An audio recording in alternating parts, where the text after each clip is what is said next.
Le lynx, une espèce disparue au XIXe siècle en France, a été réintroduite dans le massif vosgien il y a 20 ans. On peut donc le croiser ailleurs qu'en captivité, au détour d'un chemin forestier vosgien par exemple, comme il est souvent arrivé à Alain Laurent, naturaliste de terrain et passionné par le grand félin. Le lynx, c'est le plus grand félin sauvage de nos forêts. On peut en taille dire qu'il fait entre 50 à 70 cm au garrot, c'est-à-dire entre un labrador et un berger allemand. C'est le super prédateur, c'est celui qui est tout en haut de la chaîne alimentaire dans nos forêts, dans le massif vosgien. Et une fois qu'on le côtoie, qu'on l'aperçoit, qu'on arrive à l'observer sur le terrain, franchement c'est tellement envoûtant, c'est tellement extraordinaire que de toute façon on ne peut plus s'empêcher de continuer. Alain anime le réseau Lynx dans le massif vosgien, un groupe de 400 correspondants assurant le suivi de l'espèce sur le terrain. Sur les 21 félins réintroduits dans les Vosges, plus aucun ne porte aujourd'hui de collier émetteur.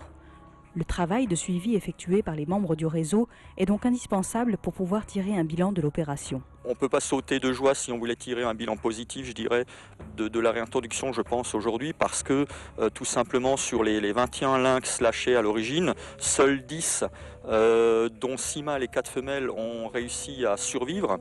Donc déjà 6 mâles, 4 femelles pour fonder une population à terme, ça paraît scientifiquement impossible. Alors les lynx ont réussi tout de même à se reproduire dès 1987, mais actuellement on s'aperçoit que très peu d'animaux finalement occupent le territoire du massif vosgien et finalement également ils ont beaucoup de mal à se reproduire, à se rencontrer pour se reproduire. En 20 ans de recherche, Alain a pourtant réussi à croiser régulièrement la route du lynx, comme en témoignent les magnifiques clichés qui illustrent le livre qu'il vient de publier sur le félin.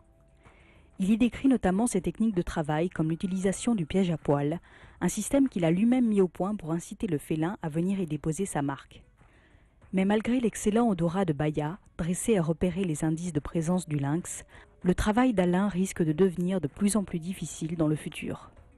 Le lynx a besoin, pour passer du nord au sud du massif, de continuité forestière, et actuellement l'urbanisation des vallées fait que systématiquement son territoire est coupé par des routes, par des voies ferrées, par un tas de structures qui ne lui permettent plus de rejoindre ces différents domaines. Et ce qui est le plus inquiétant, je pense, c'est que ça va très très vite.